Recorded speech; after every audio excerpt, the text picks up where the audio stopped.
আমার আম্মু প্রত্যেকটা বছর আসলে আর কিছু খেতে পারুক বা না পারুক, বছরের প্রথম ফল উনার খেতেই হবে। আর এখন যেহেতু একটু আবদার করা শিখেছে মেয়ের কাছে, তো কিছু একটা হলেই মেয়ের কাছে বলে। আমি অনেক ভাগ্যবতী যে আমি এই কথাগুলো শুনতে পাই। তো যাই হোক, আসসালামু আলাইকুম, কেমন আছেন আপনারা সবাই?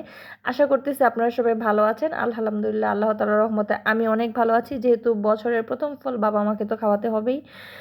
তো পুরো ভিডিওটা শুরু করার আগে আজকের ভিডিওটি কে কোন জায়গা থেকে দেখছেন অবশ্যই কমেন্টস করতে একদম ভুলবেন না। আম্মু যেহেতু কথা বলেছে আমি তো আর বসে থাকতে পারি না, তো আম্মু যেহেতু কথা বলেছে তো আমি তো আর বসে থাকতে পারি না। আর বছরের প্রথম ফল কোথায় ভালো পাওয়া যাবে সেটা চিন্তা করতেছিলাম, হঠাৎ করেই আমার সামনে একটা পেজ ঘোরাঘুরি করছিল, যেই জায়গায় কিনা একদম রাজশাহীর পুরা হিমসাগরের আম একদম সেল করতেছিল ওনারা। আর এটা দেখে আমি আর একটা সেকেন্ডও থামি নাই। আমি আবার চিন্তা করছিলাম যদি আমগুলা ভালো না হয় তাহলে তো আমার টাকাগুলি নষ্ট হবে, আর আমার আম্মু প্রথমবারে একটা ডস খেয়ে যাবে। তো যাচাই বাছাই করে ওদের হোয়াটসঅ্যাপ নাম্বারে আমি ফোন দিয়ে সব কিছু কনফার্মেশন নিয়ে তারপর ফাইনালি আমি অর্ডার করে দিয়েছিলাম এই হিমসাগরের আমগুলা। এই আমগুলো ওরা সুন্দরবনেই পাঠায়, যেহেতু এতগুলো আম ওগুলো আসলে কুরিয়ার করে ওইভাবে পাঠানো যাবে না। তো আমগুলার সাইজগুলো দেখে অনেক ভালো লাগতেছিল, আর যে স্মেল পুরা বাসা একদম মোমো করছিল।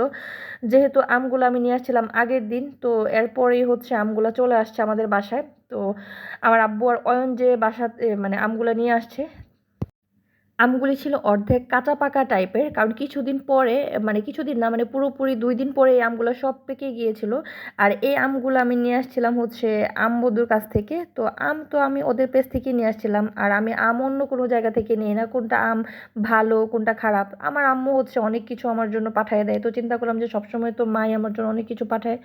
তো এবার আমি মাকে আম অর্ডার করে খাওয়াবো। প্রতি বছর আমার শ্বশুরবাড়ি থেকে আম নিয়ে আসে। তো এবার যেহেতু আমার শ্বশুরবাড়ির সব আম বিক্রি করে দিয়েছে, কারণ আপনারা জানেন আমার শ্বশুরবাড়িতে এখন আর কেউ থাকে না দেখাশোনা করার মতো। আর আম পেকে গেলে এগুলো কে পাঠাবে, কারণ কিছুদিন আগে আমার মেজো ভাসুর মারা গিয়েছেন, সেজন্য আমার শাশুড়ি মা সব আম বিক্রি করে দিয়েছে।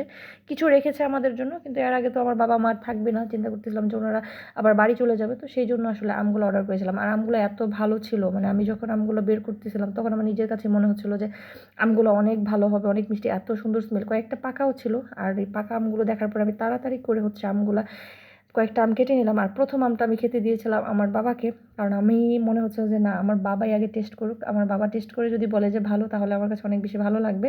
তারপরে বাসায় সবার জন্যই আম কেটেছিলাম। আগে আমার বাবা এখানে বসে বসে টেস্ট করতেছিল, তারপরে অয়ন বলছিল যে ওর টিচার আসছে, টিচারকেও দিতে। তো আমি চিন্তা করলাম যে না, আগে আমার বাবা খেয়ে বলবে, রিভিউ দিবে যে আমটা কীরকম। আমি তো বলেছি ভালো, ওনার কাছে ভালো লেগেছে কিনা সেটাই আসল মেন কথা। তো যাই হোক, আমার বাবা এখানে আম খাবে, আর আম খাওয়ার পরে উনি বলছে যে আমগুলো নাকি অনেক ভালো। এত ভালো লেগেছে এটা শোনার পরে যে মা বাবার জন্য কিছু করতে পারলে আসলে মনে মনে অনেক বেশি তৃপ্তি লাগে। তো যাই হোক, সবাই ভালো থাকবেন, সুস্থ থাকবেন, আমার জন্য অনেক বেশি দোয়া করবেন। আর যদি ভিডিওটি ভালো লেগে থাকে তাহলে অবশ্যই লাইক কমেন্টস এবং শেয়ার করবেন, কারণ আপনাদের একটা লাইক কমেন্টস এবং শেয়ার আমাকে অনেক বেশি অনুপ্রাণিত করে। আর যারা যারা চান অবশ্যই